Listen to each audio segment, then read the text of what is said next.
Take two! First time I forgot to actually activate my microphone. Alright. So, this is a project. A really stupid one. But first, I need to go on a tangent about this. I saw this on a server.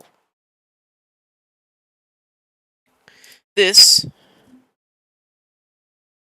is an XOR gate built only with redstone dust and redstone comparators. And I thought, neat. That's interesting. So I decided to build all of the other logic gates too. Simplest is just not. Fair enough. Simplest one is not. It is that simple. Or is honestly probably even simpler. This is NOR. It's just a NOT gate, but with two inputs instead of one. This is AND. AND is one of the more complicated ones.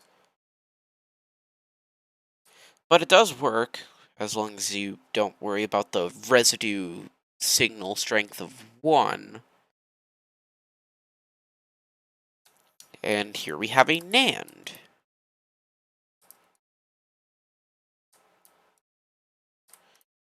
And then here we have, undeniably, the most complicated, the XNOR, which is just an XOR that then self-inverts, basically. Like, these are just here to invert. It is really that simple. And that would have been it. That really, honestly, would have been it. But then I looked up funny things that you could do with logic gates. And the first result that came up was, you can build a binary adder. So I said, hey, I'm gonna build a binary adder. Without a single redstone torch. As long as you don't count the ones used in the crafting recipe. I don't.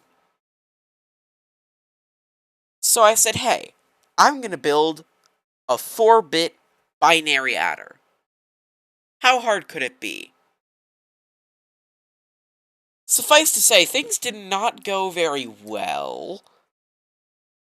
So, I'm going to do my best to give an explanation on why everything here actually somehow kind of works.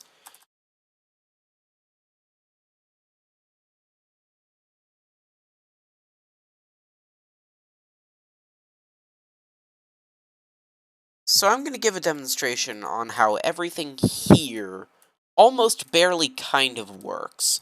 Honestly, I'm very surprised that anything here actually functions the way that I want it to. So, first off, these massive strings of comparators are because I needed to carry the signal, and comparators don't have signal strength decay, which is very useful. And this is kind of modular, so I'm just going to explain one module, and I'm just going to assume that everyone understands that it applies to all 4 of them. So, what happens is, these 2 blocks here are the 2 inputs. You can see signal flows into them from the outside. They are our inputs. And here, immediately, the strings break into 2. Over here, we have a needlessly complicated AND gate that just uses the 2 inputs as, well, inputs. And if they're both on, then it'll send out a carry bit. And the other part that the inputs get sent to is an XOR. Now, an XOR only triggers when exactly one of the two inputs is on. So in the event that that happens, this will flow up to here, where the carry in bit comes from. Well, where the carry in bit comes into play. So why is there a carry in bit on the ones place? I was following a tutorial and I didn't feel like removing it. But the same two things happen here. There's an AND gate down here, again, unnecessarily over-engineered, that, again, flows back into the carry bit. And we also have another XOR that will finally give the output.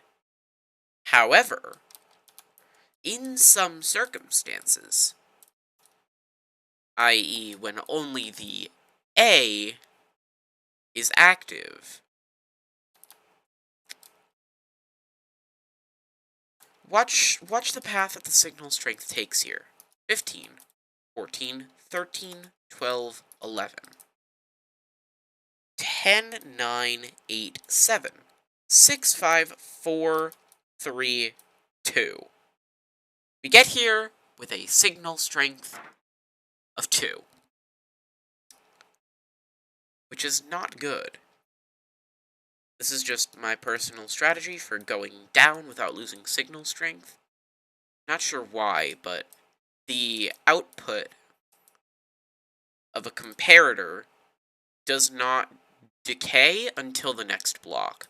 So, like, you could input a signal strength of 2, it'll also output a signal strength of 2. Which is not how I thought it would work, but it does make my life considerably easier. So,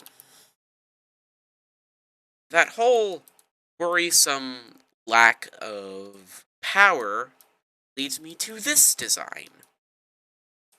The repeaterless repeater.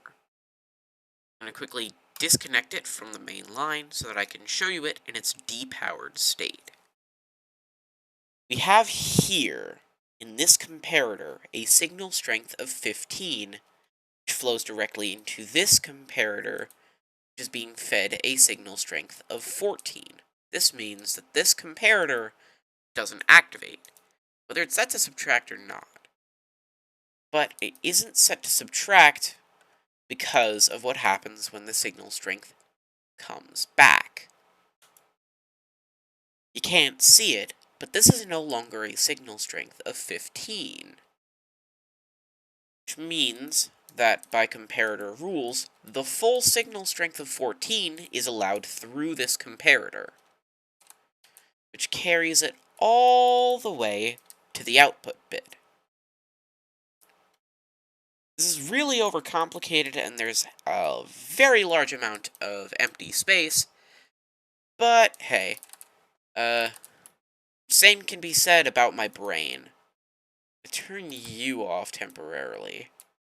Kind of let the signal peter out a bit. And then, as a demonstration, I'm going to freeze it temporarily.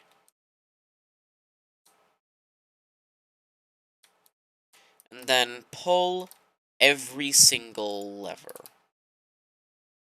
Then get a good angle. Perfect.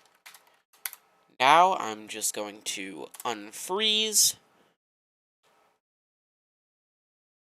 And you can just kind of see all of the signals making their way through. And there we go. We have our answer. 15 plus 15 plus 1 equals 31. There's also a bunch of other stuff that I've built in this world, considerably less interesting. But, yeah, that certainly was, something, I guess. It is 1 a.m. This is my second attempt at recording this because the first time, I forgot to turn on my microphone.